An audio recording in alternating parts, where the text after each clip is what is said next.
بسم اللہ الرحمن الرحیم۔ السلام علیکم my dear friends and welcome to my YouTube channel knowledge distributor. ہم نے پچھلے لیکچر میں غزوہ بدر کے متعلق ڈسکس کیا تھا، تو آج ہم غزوہ احد کے متعلق بات کریں گے۔ ابو سفیان جو قریش کا سب سے بڑا سردار تھا نے کئی دوسرے قبیلوں کو ساتھ ملا کر مدینہ پر حملہ کرنے کے لیے 3000 کا لشکر تیار کر لیا۔ کفار کی تیاری۔ بدر کی لڑائی کے بعد کفار 1 سال تک مسلمانوں سے بدلہ لینے کے لیے تیاری کرتے رہے۔ کتنے سال؟ 1 سال تک۔ انہوں نے 3000 جنگجوؤں کا لشکر تیار کر لیا، جن کے پاس 1000 اونٹ، 200 گھوڑے اور 700 زیرہ پوش سپاہی تھے۔ کفار کا لشکر ابو سفیان کی قیادت میں مدینہ کی طرف روانہ ہوا۔ مسلمانوں کی تیاری۔ نبی کریم صلی اللہ علیہ وسلم کے چچا حضرت عباس رضی اللہ تعالی عنہ مکہ میں تھے۔ جب انہیں معلوم ہوا کہ کفار مدینہ پر حملہ کی تیاری کر چکے ہیں، تو انہوں نے فوراً مدینہ میں آپ صلی اللہ علیہ وسلم کو خبر پہنچائی۔ اس کے بعد آخر کار مدینہ سے باہر جانے کا مقابلہ کرنے کا فیصلہ کیا گیا۔ آپ صلی اللہ علیہ وسلم 6 شوال 3 ہجری کو 1000 کے لشکر کے ساتھ مدینہ سے روانہ ہوئے۔ عبداللہ بن ابی رئیس المنافقین راستے میں 300 سواروں کو لے کر الگ ہو گیا۔ اب مسلمانوں کی تعداد صرف 700 رہ گئی۔ اس کے بعد لڑائی کے واقعات۔ 7 شوال ہفتے کے دن غزوہ احد کا واقعہ پیش آیا۔ 6 شوال کو روانہ ہوئے 3 ہجری کو۔ ٹھیک ہے، یہ بھی آ سکتا ہے کہ غزوہ احد کتنی ہجری میں پیش آیا، تو یہ 3 ہجری میں۔ مہینہ کون سا تھا؟ شوال کا تھا، اور تاریخ 7 شوال تھی۔ اس کے بعد احد کے پہاڑ پر ایک درے میں 50 تیر اندازوں کو مقرر فرمایا۔ جنگ سے پہلے آپ صلی اللہ علیہ وسلم نے احد کے پہاڑ پر ایک درے میں 50 تیر اندازوں کو مقرر فرمایا۔ اس کے بعد ہمارے پاس یہ ہے کہ لڑائی شروع ہوئی تو کافروں کے بڑے بڑے جنگجو مارے گئے۔ ابتدا میں کفار کے 12 سردار واصل جہنم ہوئے۔ کتنے سردار؟ 12 سردار واصل جہنم ہوئے۔ اس کے بعد کہتا ہے کہ حضرت عبداللہ بن جبیر رضی اللہ تعالی عنہ کے منع کرنے کے باوجود تیر اندازوں نے اپنی جگہ چھوڑ کر مال غنیمت جمع کرنا شروع کر دی۔ وہ جو 50 تیر انداز درے میں موجود تھے، اسے عبداللہ بن جبیر رضی اللہ تعالیٰ عنہ نے منع کیا، لیکن پھر بھی وہ مال غنیمت جمع کرنا انہوں نے شروع کر دیا۔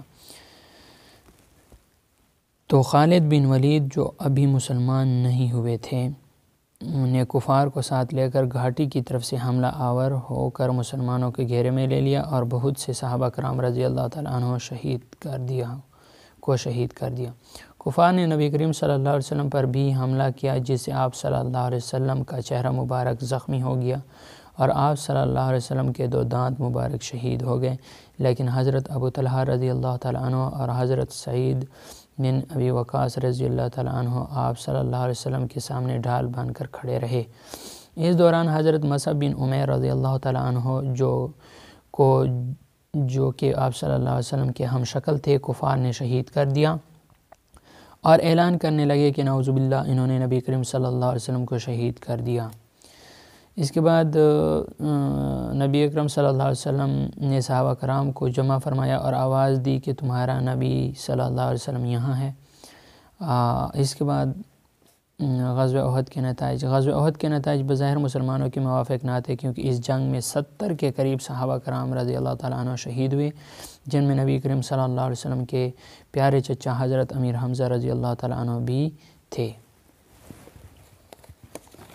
اس کے بعد یہاں پہ ہے، اس موقع پر نبی کریم صلی اللہ علیہ وسلم نے ارشاد فرمایا کہ اگر کوئی حبشی غلام بھی تمہارا امیر بنا دیا جائے اور وہ تمہیں اللہ کی کتاب کے مطابق لے کر چلے، تو اس کی اطاعت و فرمان برداری تم پر لازم ہے۔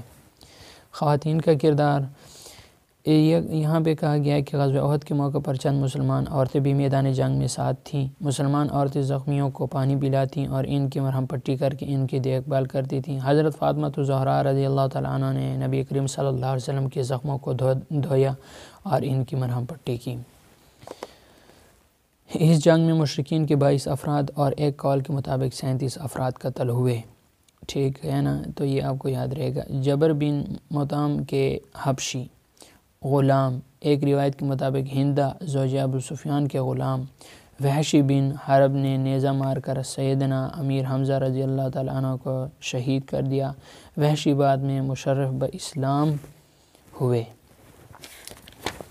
اس کے بعد اس کی ایکسرسائز ہے، غزوہ احد میں مشرکین مکہ کی قیادت کس نے کی؟ ابو سفیان میں۔ غزوہ احد میں کفار کی تعداد تقریباً کتنی تھی؟ 3000 تھی۔ غزوہ احد کس سن ہجری میں پیش آیا؟ 3 ہجری میں۔ غزوہ احد کس اسلامی مہینے میں پیش آیا؟ شوال کو، اور تاریخ کیا تھی؟ 7 شوال کو تھی۔ رسول پاک صلی اللہ علیہ وسلم نے پہاڑی درے پر کتنے تیر اندازوں کو مقرر فرمایا؟ 50۔ کفار مکہ نے کس کی قیادت میں گھاٹی کی طرف سے حملہ کیا؟ خالد بن ولید۔ تو اس کے بعد ہمارے پاس ہے غزوہ احزاب یا غزوہ خندق۔ تو یہاں پر ہمارے پاس غزوہ احزاب، اس غزوہ کے 2 نام مشہور ہیں، ایک غزوہ احزاب اور دوسرا غزوہ خندق۔ اس کے بعد یہ کہتا ہے کہ اس غزوہ میں کفار مکہ نے عرب کے بہت سے قبائل جمع کر کے مسلمانوں پر حملہ کیا تھا۔ حزب عربی زبان میں گروہ یا قبیلے کو کہتے ہیں۔ پس منظر کیا ہے؟ یہودی قبیلہ بنو نذیر کا سردار ابن اخطب یہودیوں کے کئی سرداروں کو ساتھ لے کر قریش مکہ کے پاس گیا اور ان کو مسلمانوں پر حملہ کرنے کی ترغیب دی اور اپنی مدد کا یقین دلایا۔ اس کے علاوہ مدینہ کے یہودی قبیلہ بنو قریظہ کے سردار کعب بن اسد نے بھی قریش مکہ کا ساتھ دینے کا وعدہ کر لیا۔ یوں تقریباً 10,000 کافروں کا لشکر مدینہ کی طرف روانہ ہوا۔ کتنے ہزار؟ 10,000 کافروں کا لشکر۔ یہ بھی آ سکتا ہے کہ اس کے مدینہ کے یہودی کون سا قبیلہ تھا؟ قبیلہ بنو قریظہ۔ سردار کون تھے؟ کعب بن اسد تھے۔ تو اس طرح یہ ہو سکتا ہے۔ اس لشکر کے ساتھ 300 گھوڑے اور 1000 اونٹ بھی تھے۔ اس لشکر کے ساتھ کتنے؟ 300 گھوڑے اور 1000 اونٹ بھی تھے، اور یہ تعداد میں کتنے تھے؟ 10,000۔ اس کے بعد ہمارے پاس نیکسٹ پیج ہے، مسلمانوں کی تیاری کیا تھی؟ حضرت سلمان فارسی رضی اللہ تعالیٰ عنہ کا تعلق چونکہ ایران سے تھا اور وہ لوگ خندق کھود کر مقابلہ کرتے تھے، انہوں نے مشورہ دیا کہ مدینہ کے ارد گرد خندق کھودی جائیں۔ نبی کریم صلی اللہ علیہ وسلم کو یہ مشورہ اچھا لگا، چنانچہ مسلمانوں نے مدینہ کے شمال میں واقع ایک پہاڑی سلع کے آگے خندق کھودنا شروع کر دی۔ ٹھیک ہے، نبی کریم صلی اللہ علیہ وسلم خندق کی کھدائی کے لیے 10 صحابہ رضی اللہ تعالیٰ عنہ کے گروہ بنا کر ان کو 20 گز زمین سونپ دی۔ کتنے گز؟ 20 گز۔ کتنے صحابہ کی گروہ بنائی؟ 10 کی۔ خندق کی چوڑائی اور گہرائی تقریباً 15 فٹ گہرائی اور چوڑائی کتنی تھی؟ 15 فٹ تھی، اور لمبائی تقریباً 4 میل تھی۔ اس کے بعد کہتے ہیں آپ صلی اللہ علیہ وسلم نے کدال کی ضرب لگائی تو چٹان ٹوٹ گئی۔ اس وقت آپ صلی اللہ علیہ وسلم نے مسلمانوں کو ملک شام، فارس اور یمن کی فتح کی خوشخبری سنا دی۔ خلفائے راشدین کے دور میں یہ تینوں ملک فتح ہو گئے اور حضور صلی اللہ علیہ وسلم کی پیشگوئی سچ ثابت ہوئی۔ کفار سے مقابلہ، لشکر کفار ابو سفیان کی قیادت میں مدینہ پہنچا۔ مسلمانوں کی جان نثاری، مدینہ کے اندر ایک یہودی قبیلہ بنو قریظہ تھا جس کے ساتھ مسلمانوں نے معاہدہ کر رکھا تھا کہ حملے کے وقت وہ ایک دوسرے کو مدد کریں گے۔ وہ قبیلہ بھی کفار کے ساتھ مل گیا تھا۔